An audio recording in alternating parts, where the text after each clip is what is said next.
Viewers, you're about to see a varnish-off between Ken Lavalette and a competitor, both of whom have different varnishing techniques, and shortly we'll give you a heads up on two alternative approaches to putting a coat of varnish on a wooden boat. So it's very carefully vacuumed, very slowly with a soft brush on the vacuum to try and draw out all the residue sawdust out of all these little nail heads, because if you don't vacuum this thing properly, you can never expect to get a decent finish. You know, those little tiny bits of dust that you can barely see are going to look like rocks in your finish. So the boat's been vacuumed a couple of times yesterday. John's going to go over it today and tack it down for one more time, just to take care of the little residue dust that has fallen maybe overnight or as people are moving around the shop. Now, generally at Woodwind Yachts, Monday through Thursday, the crew comes in here and they're making a lot of dust in this shop. Fridays, as a lot of you know, Fridays we are closed to the public. I don't want to see anybody, I don't answer the phone. What we do is we clean up the shop on Thursday night, and then a lot of times we'll lay water on the floor to help draw the dust down and keep it from swirling around in the air.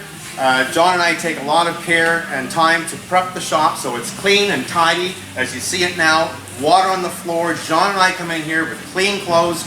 We've cleaned our brushes several times, and all we do, we come in, we lock the doors, and all we do is paint and varnish on Fridays. So that's why none of you are allowed in here on Fridays. Now, we're not going to get an absolute dust-free coat today, because as Murray and I are doing it, you guys are going to be walking around a little bit, just a little bit of movement.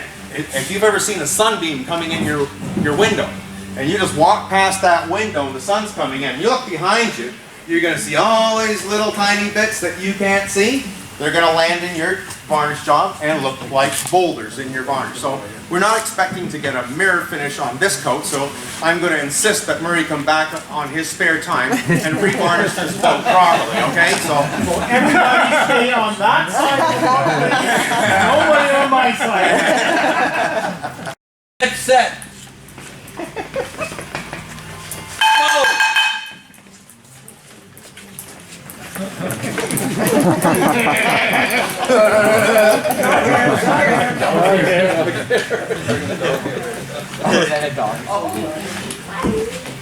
Oh yeah, put the dog on my side. Go, Rover, go.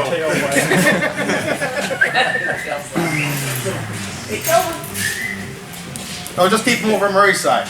Stay in your side of the line, please, sir. You're on my side there, pal. Get out of here. There you go. There you go. One marks. Just the judge. God, there's some heat coming off that side of the boat. Yeah. Jeez. I better start taking the clothes off. Oh yeah, you were waiting for that part, weren't you? Yeah. Don't hold your breath. Right there. See that line right there?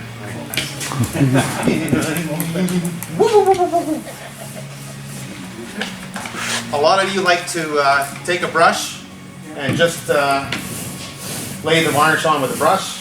I find that to roll and tip, you get a more even coverage. Less chance of runts and sags.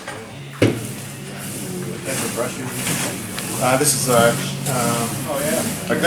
good quality bristle brush. It's not my my best brush, but it is a good one.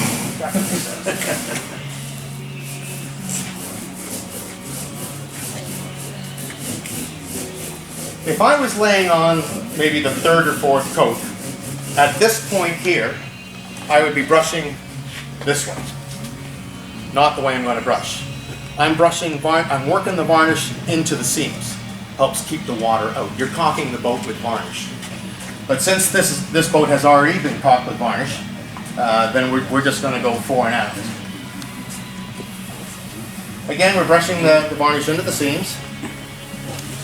I'm looking at all the nail heads because I want varnish in all those nail heads to protect the wood from the moisture, from the water. You're tipping both directions rather than one? If this was a build-up coat, I would be tipping it this way and then finishing. No, but you're tipping back and forth rather than just one direction. Tipping back and forth? Yeah. Yeah. He's saying By myself? Yeah. You see how I'm going this way with the brush to get the varnish laid across the top of that keel?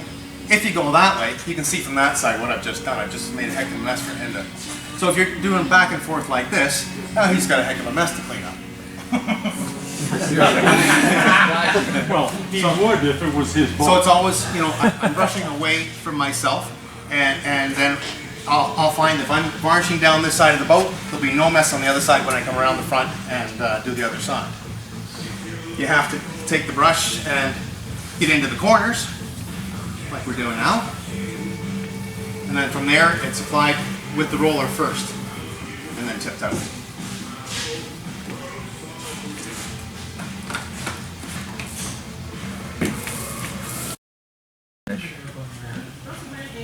Wherever. There's nothing better than this.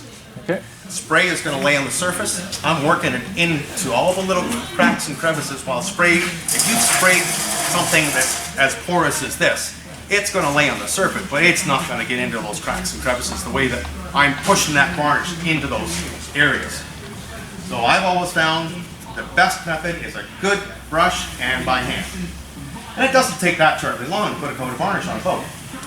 Most of it's in the prep. God, you shortened up your handle. That's a new trick too, ain't it? Wow, that's interesting. Yeah, again, different technique, eh? He's using his thumb.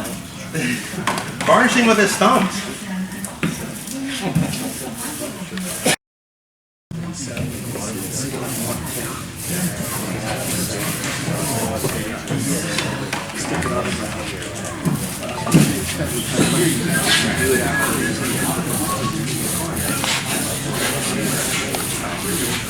As you can see, viewers, the professionals roller the initial layer of varnish on the boat and then smooth it with a brush.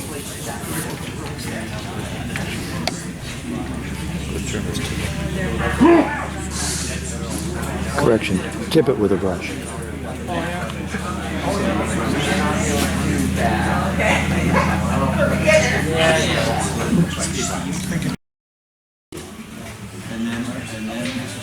Murray's been actually varnishing way longer than I have because he's much older. So he really should have more experience. Right, Dad? Well, you've been practicing all summer. I haven't varnished since. So you haven't varnished since last fall? What have you been doing? Very boating or something? Well, of course, yeah. Buying boats. Buying boats. One of your favorite pastimes, eh? I love to buy boats too. Yeah. So is this how the paint going?